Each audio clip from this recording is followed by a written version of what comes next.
So once again, thank you all for joining us. Thank you for your patience. We're so excited that you can join us today for EJF's board learning series. So we're going to take a deep dive into the intricacies of the DC tax benefit programs that are offered for cooperatives.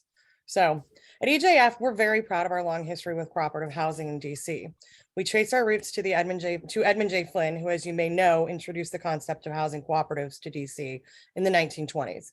The Edmund J. Flynn Company is DC's industry leader in all aspects of cooperative home ownership and continues to serve the area through its settlement and transfer services. In 1996, Edmund J. Flynn's real estate and property management departments branched off to form a separate company, and EJF Real Estate Services was born. My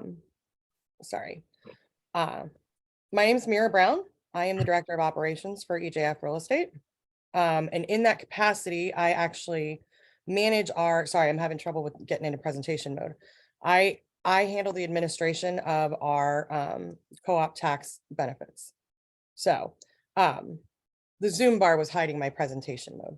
So we are very excited to be joined today by Joe Douglas, who is a partner at Whiteford Taylor and Preston LLP, and also serves as counsel to the DC Cooperative Housing Coalition. We are also joined by Angela Hampton, who is a unit manager for special programs at the DC Office of Tax and Revenue. So a few housekeeping notes. We do record these sessions and we make them available in our board learning series online.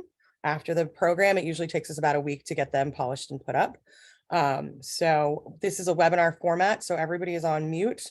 I will try to monitor the Q&A as we go through this. So if you have questions, pop them into the Q&A and we'll try to address them as they come up. And if we can't address them as they come up, we always leave time at the end for some question and answer from our participants. So again, we're excited to be presenting this and we thank you so much for joining us. So first slide is, what's a cooperative, Joe?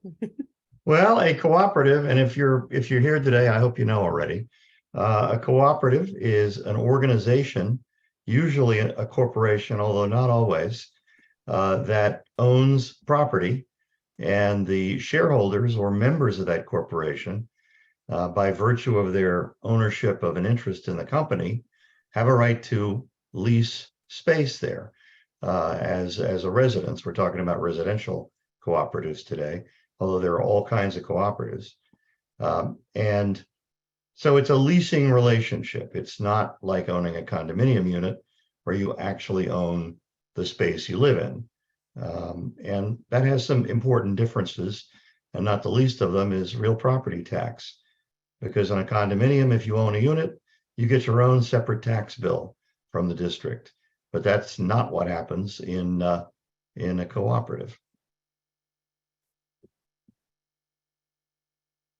So in a cooperative, there is one tax bill, or however many pieces of property the cooperative owns, there will be an individual tax bill for each piece of property. So if it's a single building with 100 units on a single lot, there will be a single tax bill, and as opposed to the 100 tax bills that the condo owners would get. Right. And so as your managing agent, EJF will coordinate your homestead and senior tax benefits. Shareholders don't engage directly with OTR in a co-op. So just a quick note on that. And DC offers two main co-op tax benefits. So it's homestead tax and senior tax benefits. So I'm going to turn over to Angela and Joe to kind of get into how they're run by DC, and then, legally what they mean. So. Okay, well, as I mentioned before, you've got a single tax bill for the corporation, because the corporation is the taxpayer. The co-op is the taxpayer. And the tax burden gets shared among all of the members of the corporation through their fees to the co-op, but they don't have a direct taxpayer relationship for real property taxes with the district. And I'll let Angela talk about how you set this up. So in order to qualify, the first thing you must do is file an application. So for the homestead tax benefit, it's kind of like the root of all the other benefits. So you have to have homestead first before we can go into any other benefits. So you must first file an application. This application needs to be filed once. not annually. You have to occupy your unit as a primary residence and establish domicile. So let me just go into domicile a little bit, just so to make sure that everybody understands. In order to have this property as receiving the benefit, and this is your primary place of residence, OTR looks for certain indicators to show that this place is your domicile. And some of those indicators are your driver's license or ID, your voter registration, your and also your tax filing. So we pull all these indicators to see that the address is listed as the property that you would like to claim the benefit on. So that's just how OTR's process is in order to establish domicile for you. And you can only claim homestead in DC. You cannot claim homestead in another jurisdiction. And you can only have one homestead in DC. So we also pull that information when we're going through and reconfirming for each shareholder. Yeah, that's an important point. If you own 2 units and you've joined them together as a single apartment, you get one homestead deduction. And you need to combine them legally, really, but the district's only going to give you one homestead deduction in any event. And you don't have to qualify for the homestead to live in a co-op, but if you don't, it's going to have adverse consequences for the co-op. Right. And so as part of the application, because this came up for a couple of our shareholders last year, you are required to provide your social security number. We take a lot of steps at EJF to make sure that we keep those in a secure location on the server. We destroy them after we don't use them, but we do need to have your social security number because, as Angela mentioned, part of establishing domicile is your tax records and your driver's license and those kinds of things. So you are also able to file your ASD 100 form, which is your homestead registration, directly online. And so we do, as part of the closing packet at EJF, we include an ASD 100 form in the packet. And ask that you send it to us so we don't have to chase you down at the end of the year, but you can complete it online. So if you are uncomfortable giving us your social security number, we understand that, but you don't want to stop that from you guys applying for the benefit. So you can do it directly online. So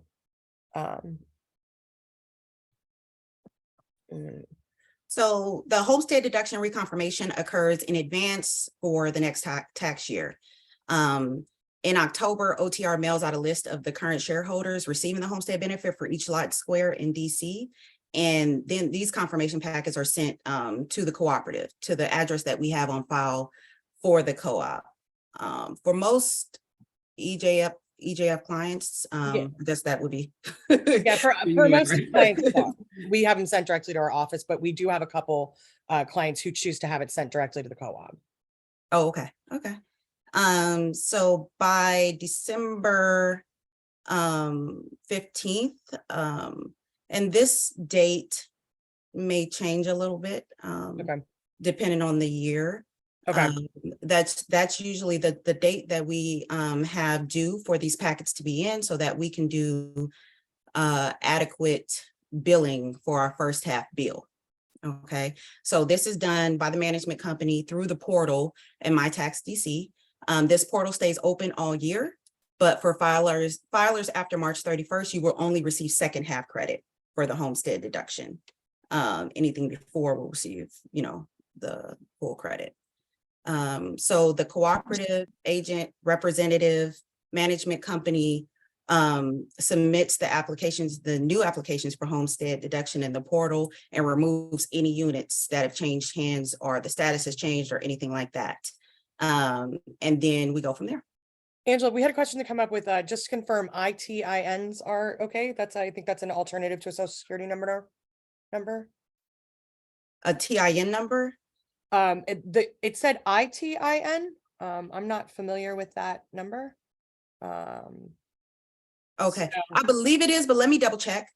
Okay. Whoever sent that message, I can send you an email just for confirmation. Okay, yeah. So it came from an anonymous attendee. So if you want to shoot us another chat with your email or or email me directly, you can go ahead and do that. So okay. Well, for sure.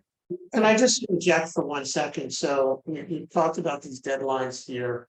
From our end as a management company, it is important for us, for the shareholders, to fill out these forms timely and get them back to us. Because we want to trust, as it was noted on the last screen, if you don't submit by March 31, then you're only receiving half of your credit. And that's detrimental to the cooperative. And so we're operating with deadlines internally with OTR, which means we find ourselves often having to nag our clients to make sure that they get their forms turned in timely. And so we just encourage those board members that are on with us and even those shareholders is to be mindful of quick turnaround, even as people are thinking about the holidays and what have you. Okay. And we're going to get into at the end of this kind of how our process looks at EJF. And you'll see the reminders and stuff that people get annoyed from hearing from me. So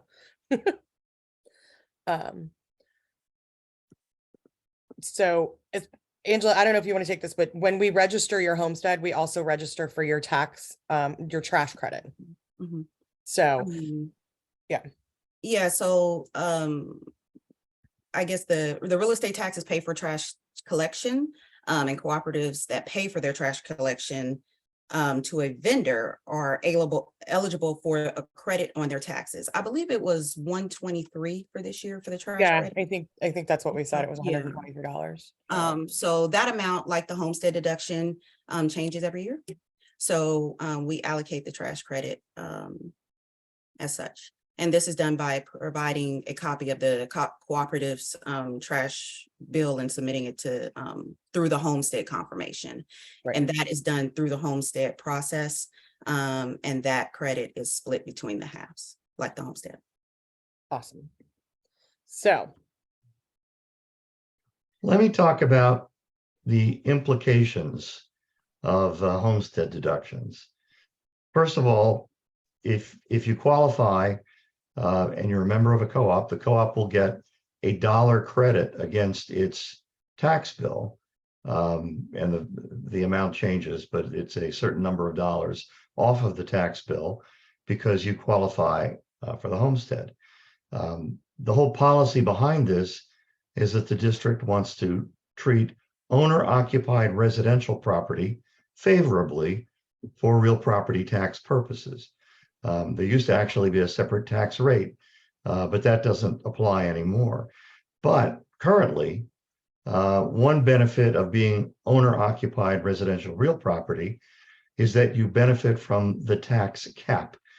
That means that your real estate tax bill cannot go up more than 10% from one year to the next if you qualify as owner-occupied. And that means that if your tax assessment, your assessed value goes up 50%, and things like that have happened, your tax bill is only going to go up 10% the following year. And that will continue for as long as you qualify for the homestead. But if you don't qualify for the homestead, if you're not owner-occupied, then your tax bill will go up however much, corresponds to your assessed value. So that means that you could have a massive tax bill if you have a big increase in your assessed value. right. And the way it's calculated is, of course, if you're a condo owner, the district knows if it's owner occupied or not. And so you will either get the benefit or you won't. But in a co-op, since it's one big tax bill, the district has adopted a policy whereby if a majority or if at least 50% of the units in a co-op qualify for the homestead deduction, the property will be treated as owner occupied. So the co-op will be protected by the tax cap. But if fewer than 50% qualify for the homestead deduction, the co-op will not be protected by the tax cap, and the tax bill will be based on the assessed value, no matter how much that may increase. So we had a question in the chat, Joe, that is there a cap on the homestead tax benefit for co-ops? And so I think if you are 100% owner occupied, you get however many units times the calculated co-op tax benefit for that year, which for this This year, I think we talked about this, it was $714. Angela, right? Do I have that number right in my head? And Right. so, Mhm. right, the limit is 100%. So if all of your units are owner occupied, then you can get credit for all of your units. So but conversely, and this was a question that had kind of come up, this idea of if you don't meet the 50%, you still get the benefit on your tax for each unit. So if you have a 10-unit co-op and only 4 of you qualify, you still get 4 times that 714.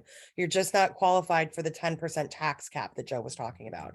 So I know that was kind of a confusing issue for some of our shareholders. So even if you only get 30% of your units submitted, you still reap a tax benefit. So we want to make sure that's very clear to everyone. So the next category are the senior and disabled tax benefits. So I'll turn that back over to Joe and Angela to go into how that works. I'll let Angela provide most of the detail, but seniors and disabled residents are entitled to a separate tax benefit, but that goes directly to them through the co-op. It does not go to the co-op as a whole. And Angela can talk about it. Yeah, so the senior benefit for the shareholders results in a benefit on the tax bill. Okay, and then this is refunded through the cooperative. This is an individual benefit that applies to only qualifying shareholders. And the cooperative or their agent will issue a check for the credit directly to the shareholder. OTR does not regulate how this is administered by the cooperatives. We just give the credit. So however each cooperative does it, that's completely up to them and their rules within that cooperative. And shareholders must register annually for the credit and reconfirm their status every year. Okay, so like I said before, everything kind of sources with Homestead. So in order to qualify for senior disabled, you have to first have a Homestead on file in order to qualify in the senior season. So for senior, you must be 65 or older. You have to have a total household federal adjusted gross income, whatever the level set for that year. I think it's 149 or so for this year. Yeah. Yeah, 149. Oh, it's right there. So yeah, so you have to have your FAGI be under the threshold for that year. And if you're claiming disability, you must provide the confirmation receipt of benefits from the SSA. This is usually an award letter that you get every year that tells that you are disabled and you're receiving benefits. So the federal adjusted gross income can be a little confusing because of the fiscal years. So in tax year 2023, in order to qualify, your total household income in 2021 must be less than 149.4. So Office of Tax and Revenue runs on fiscal years. So our year starts from October to September. Okay. So October 1 of 2022 was tax year 2023 for us. So in order to confirm for the benefit, we have to pull the most whole tax year. And that would be for 2021 because 2022 may not be done yet for some people. So in order to keep it equal across the board, we pull the tax year that's most whole, and that'll always be 2 years back. So it can get a little confusing, but just know that you must qualify within FAGI guidelines for the applicable year. And then the last note on this one is it's based on your household income and not on your individual income. So if people are living with you in your home that are also claiming tax, their income is included in that FAGI calculation. So it's not just your income has to be less than 149.4, it's your household as a whole. So and then so just to go over the differences in them, the homestead deduction, you apply once for it and you don't have to keep applying. But the senior one, you have to apply annually and reconfirm your status. The homestead benefit applies to the cooperative's total tax bill, whereas the senior benefit is only realized as a refund to the individual shareholder that qualifies. So homestead is confirmed in advance for the following calendar year, and senior is confirmed in the following year for the prior year. And then last, data for homestead is collected in the fall and winter, and data for senior tax is collected in the spring and summer. So those are the main highlighted differences between the two programs. So, and then this is just a quick as to what you can expect as an EJF client for how we administer our benefits. As I said in the intro, I oversee this for our office. I don't do all of the work, but I oversee the process. So what we do is, I'm going to start with senior just because we're in the process of starting it right now. When DC sends us a list of the benefits for homestead, we get a list of who qualifies for homestead from DC every year. And so when we get that list for homestead, we're going to provide that to the board of directors, and we're going to say, these are the units at your co-op that are qualifying this year. So when that comes in, we'll let the board know so that, you as the board know better than us sometimes who lives on site and who doesn't. So for homestead, we're going to send an email to all shareholders who are not registered with OTR, advising the shareholder that they are not registered and requesting registration if they qualify. And we do this, I get this question frequently. We do this regardless of the registered address on file, because we don't know if somebody might have moved back in. And we don't want to miss out on a deduction for one of our clients if we were unaware.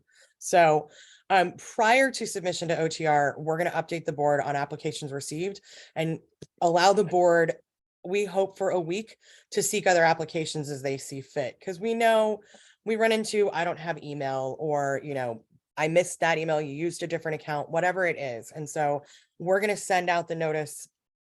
We try to make the process last 2 months. So I get it in, I process it. The first thing is I send it to the board, and then I start the emails. I think last year we sent 3 different emails. And so we went back and forth on that, and we come to, trying to give you as much notice and opportunity to file as possible. So, and then on the seniors, we don't get a list of who qualified last year, but so I said in here that we're going to provide you. The list we get does not include who qualified. But what we do is I'm going to send out a list of who qualified last year, is what we usually do. And then we send an email to all shareholders, including the requirements for qualification and the application. Because we don't, I'm not tracking everyone's age. I don't know, or I don't know if somebody suddenly qualifies for disability.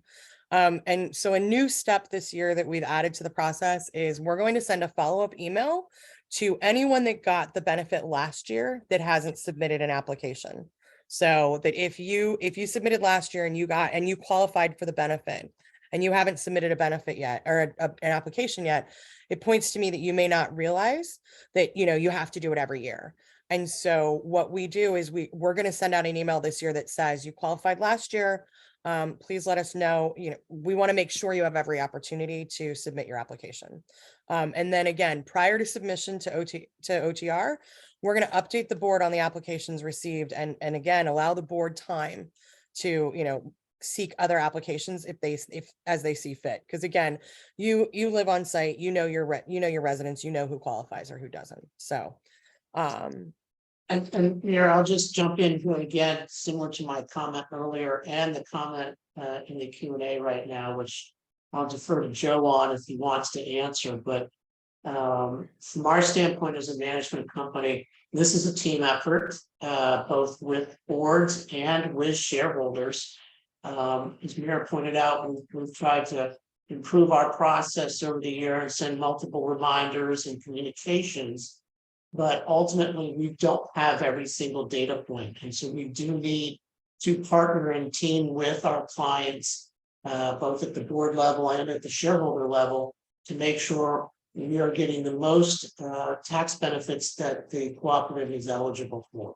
So, please, whether you're with EJF or not, bear in mind that this is a team effort. yeah. So, and I'm going to go ahead and, because Scott segued wonderfully to the question that we have online. So, and I'm going to defer to Joe as the lawyer on the call. And it says our property management company failed to file the senior tax relief on time for spring 2022. Can those qualified seniors file a claim in small claims court suing the management company, not the co-op? And can you think of any other possible way for those qualified seniors to get their funds? Well, this really comes down to individual legal advice, which I can't give. Right. I represent co-op corporations, and a situation like that is going to depend a lot on the particular facts of the case. But in any event, I can't really advise on it.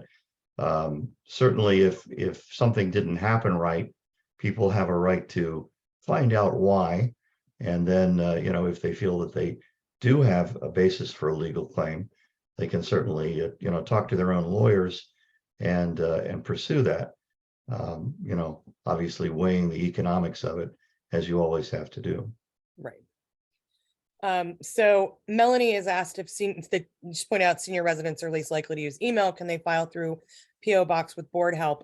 Melanie, we have done all kinds of things to receive those documents. I had a property manager who stopped by the building and picked them up. We had, people, EJF has a little box outside our door where people can put payments. And so we had people, put them through the slot there. We leave copies of the forms with our front desk so that people can walk in and fill them out if they want. So we are very flexible and willing to help on that. We do recognize that, yeah, it is, there may not be people that are wanting to submit online. Again, your social security number is on the form. So we're very sensitive to that. So yes, we can work out alternatives. I tend to stay away from snail mail. I would rather, work out a way we could get this done in person just because I don't trust the USPS. But I would definitely, if we are planning to mail forms, I would make sure that, as Scott said, we try to get it done as quickly as possible because we don't want to, miss out because the mail took too long. So yeah, I think we are in the any questions stage. So I know we've had a few questions on the chat. I don't know if anybody wants to, actually speak, raise their hand. You can raise your hand and I'll unmute you if you want to actually talk. So what is the exact filing dates, the exact date of the filing deadlines for senior disabled?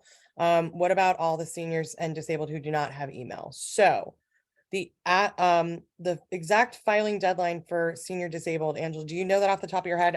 I'm sharing screen, so I can't pull up my file on that. This year, I think is June 22nd. I think you're right about that. Yeah, June 22nd. It varies year by year, as Angela had indicated with the co-op as well. And so, but yeah, this year I believe it's June 22nd. And as I said, the forms have started coming into our office. I'm actually, if you're an EJF client, I'm in the process of auditing and making sure we have all of the forms. I think we have 63 squares and lots that we manage right now. And so it takes us a little bit of time to make sure, and I will be emailing Angela's office today or tomorrow with, hey, we got, these 55 and I need these 8 kind of thing. And I do want to clarify just one thing, Mira. Yeah, Mira, absolutely. I think earlier it was mentioned that the homestead form is an ASD 100. Yeah. That's just for residential homestead, not for the cooperatives. Okay. Thank that you. form is just called the cooperative homestead form and it's sent with the packet. Okay. Got it. Okay. Yeah. All right.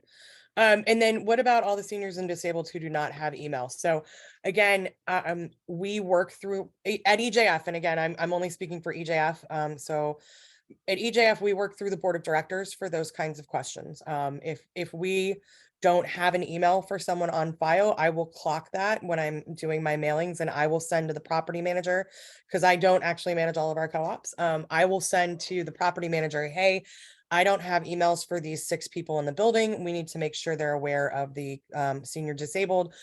Please work with your board of directors. Again, I mentioned in response to Melanie's question about, we had a manager go pick them up from his co-op.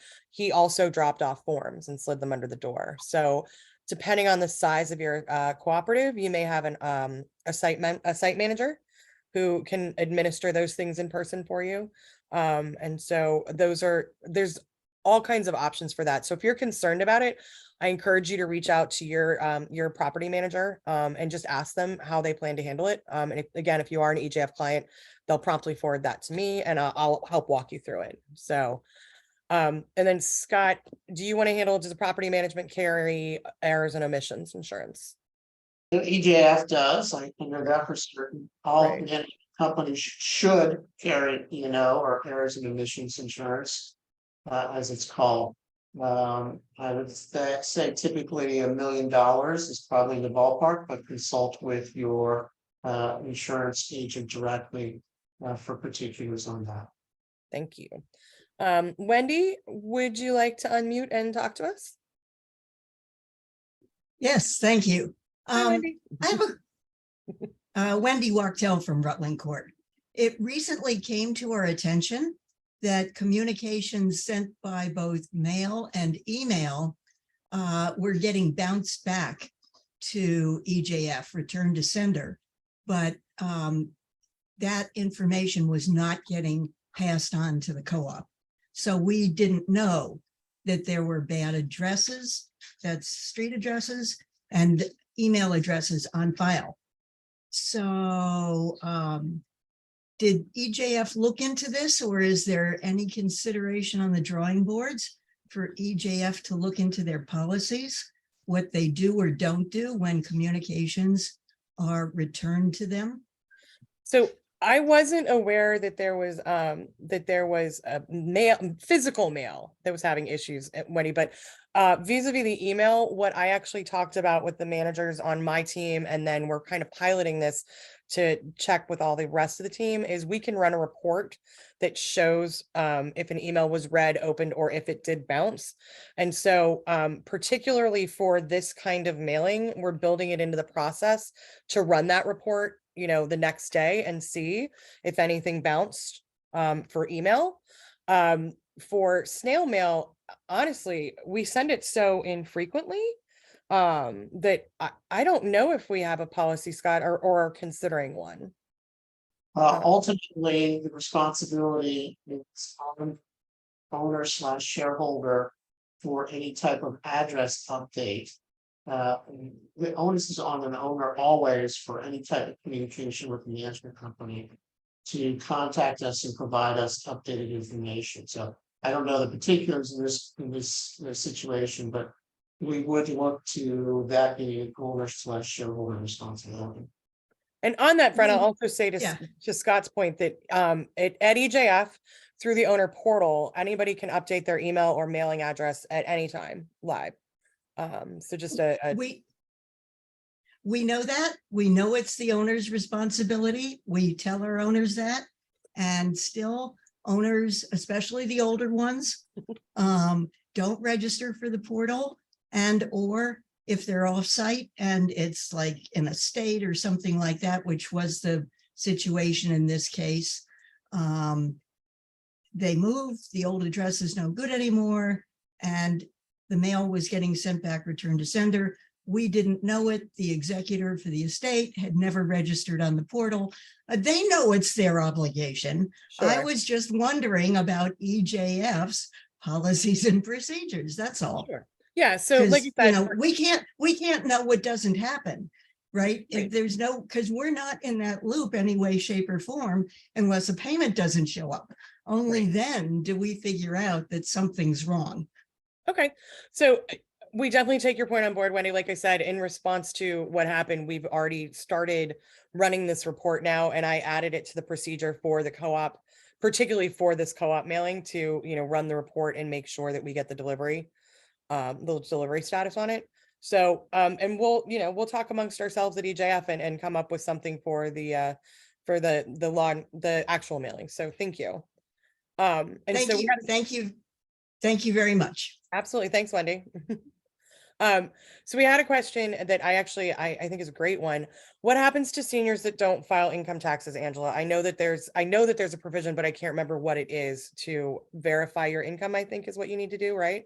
Sure. So when income taxes aren't filed, we can see that through the reconfirmation process when we go to reconfirm. And what we request is something filled out called a statement of income. And we send that, you know, to the management company, and they can send it directly to the senior, just a statement of what the income was for the tax year that we're asking for, because we know that if taxes weren't filed, you know. Okay. Yeah, I knew there was a provision for it, but I couldn't remember what it was. Thank you. Mhm. So I don't see any more raised hands or any more questions. Oh, somebody question in the chat. In regards to owners who are not entitled to a homestead exemption, as the co-op receives info on what they will owe for the following year, i.e. received information in 2022 for tax year 2023 in the previous year. When a sales transaction happens in that following year, 2023, is the seller not entitled to a proration of what their chargeback is from the co-op as a non-occupant owner? I can actually answer this, I think. I had a discussion with someone yesterday about this. Because of the way that it is verified, no. And Angela, I'm very interested to discuss this with you. So essentially, if somebody sells on the 30th of April, the co-op has already confirmed their homestead. And so that amount has already been applied. And so in some cases, and this is very different, it's each co-op manages it differently. And as Angela said, OTR doesn't get involved in how each cooperative or management company administers the benefits, right? And so some co-ops have a charge back to their owners if they don't live on site to make up for the tax benefit that is lost for them not getting the homestead. And so because you file in advance for 2023, I don't think the owner would be entitled to a proration of the chargeback. Let me add something. Yes, Jeff. It's important to make sure that you have legal authority in your governing documents to charge a non-resident owner for the missed homestead deduction that you're not getting because they don't qualify. Some cooperatives have found ways in their documents to charge that back, but that doesn't mean that a particular given cooperative will have authority to do that. Because if you look at the general language, it talks about the tax burden and whatever it is gets shared among everybody based on their shares or their percentages.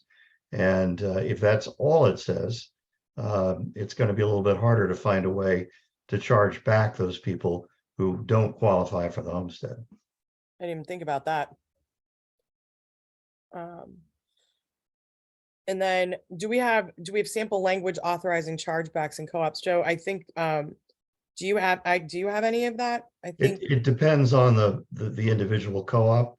This may be something that would be in the proprietary lease or occupancy agreement. It Okay. might be in the bylaws. It might be in the house rules. And then the question is, just what's the legal theory for how you get there? And different co-ops have taken different routes based on what their documents say. So unfortunately, there's no one way to state it. Okay, and in particular, Sharon, I manage your cooperative, and I think you guys do have the provision for it because I believe we've had the non-occupancy fee on the record for your co-op. So I'll double check and send it over to you later this week. So how does EJF reflect senior credits in the report of property taxes paid at calendar year end? I honestly am not sure and may need to defer on that, Melanie, and ask our CFO. Scott, do you know? Because that's the one part of co-op taxes I don't handle is the year-end reporting to the shareholders. That goes straight through our finance department.